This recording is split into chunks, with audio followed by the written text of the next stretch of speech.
শিক্ষাঙ্গন Bangla YouTube চ্যানেলে তোমাদের সকলকে স্বাগত জানাই। আজকে ভিডিওতে আমি তোমাদের সামনে আলোচনা করব ক্লাস 11 এর নতুন বই কবে পাবে, 2 নম্বর একাদশ শ্রেণীর সিলেবাস কেমন হবে, 3 নম্বর একাদশ শ্রেণীর কোন লেখকের বই কিনলে সবথেকে ভালো হবে, 4 ক্লাস 11 এর সেমিস্টার মডেল কোশ্চেন পেপার কবে পাবে। এই সমস্ত বিষয় নিয়ে আজকের আমি ভিডিওতে আলোচনা করব। তাই তোমাদের কাছে অনুরোধ থাকলো আজকে ক্লাসটি তোমরা সম্পূর্ণ দেখবে। তার আগে আমাদের চ্যানেলে নতুন হয়ে থাকলে অবশ্যই আমাদের চ্যানেলটিকে সাবস্ক্রাইব করে পাশে থেকো তোমরা সবাই। একাদশ শ্রেণীর সমস্ত ছাত্রছাত্রীদের মধ্যে এখন মনের মধ্যে একটাই কৌতূহল, নতুন বই কবে পাওয়া যাবে বা নতুন বই কোথায় পাওয়া যাবে। তোমাদের মনে রাখতে হবে একাদশ শ্রেণীর সমস্ত বই ভালো করে পেতে হলে কিছু সময় লাগবে। সেই সময় হতে পারে মে মাসের প্রথম সপ্তাহ থেকে মে মাসের দ্বিতীয় সপ্তাহের মধ্যে। আশা করছি তোমরা সবাই জানো বাংলা এবং ইংরেজি দুটি কম্পালসারি বই স্কুল থেকে তোমাদের দেবে। কোনো দোকানে কিনতে পাওয়া যাবে বলে আমার মনে হয় না। যতদিন না তোমরা ক্লাস 11-এ ভর্তি হচ্ছ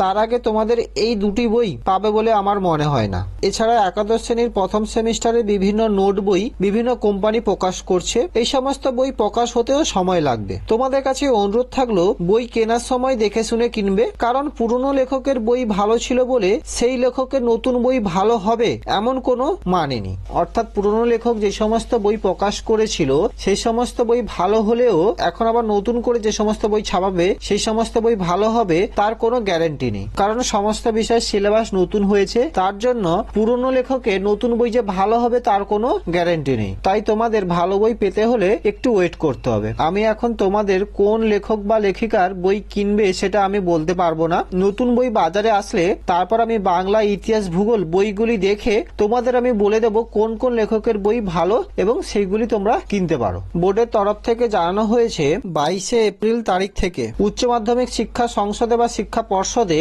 মেন অফিস এবং তার বিভিন্ন আঞ্চলিক শাখাগুলি রয়েছে। সেখানে গিয়ে তোমরা 250 টাকার বিনিময়ে বোর্ডের নতুন সিলেবাস, প্রশ্নের প্যাটার্ন, মডেল কোশ্চেন পেপার এটার একটা বই ছাত্রছাত্রীরা কিনতে পারবে বা তোমরা কিনতে পারবে। এছাড়া তোমরা তোমাদের স্কুলের স্যার ম্যামদের সাথে কথা বলতে পারো এই বই কোথায় পাওয়া যাবে। অবশ্যই তোমাদের স্কুলের স্যার ম্যামরা বলে দেবে এই সমস্ত বই কোথা থেকে কিনতে পাওয়া যাবে। হয়তো তোমাদের পার্শ্ববর্তী পাঠাগারে বা বইয়ের দোকানে বা কোনো বোর্ডের আঞ্চলিক শাখা অঞ্চলে পাওয়া যেতে পারে। এটা অবশ্যই তোমাদের স্কুলের স্যার ম্যামের সঙ্গে কথা বলে নি। তোমাদের মনে রাখতে হবে 250 টাকা দিয়ে যে বইটা কিনছো এই বইটা কোনো সাজেশন বই নয়। এই বইটা হলো একাদশ শ্রেণীর ফার্স্ট সেমিস্টার পরীক্ষার সিলেবাস। তোমাদের কোশ্চেন পেপার কেমন হবে বা প্রশ্নের প্যাটার্ন কেমন হবে এবং মডেল কোশ্চেন এবং কোন কোন অধ্যায় তোমাদের পরীক্ষা হবে এই বইটাতে কিন্তু তা লেখা রয়েছে বা উল্লেখ রয়েছে। তাই তোমাদের কাছে অনুরোধ থাকলো তোমরা এই বইটি অবশ্যই কিনে রাখতে পারো। আজকে ক্লাসটি এখানেই শেষ করলাম। ক্লাসটি ভালো লাগলে অবশ্যই আমাদের চ্যানেলটিকে সাবস্ক্রাইব করে পাশে থেকো তোমরা সবাই।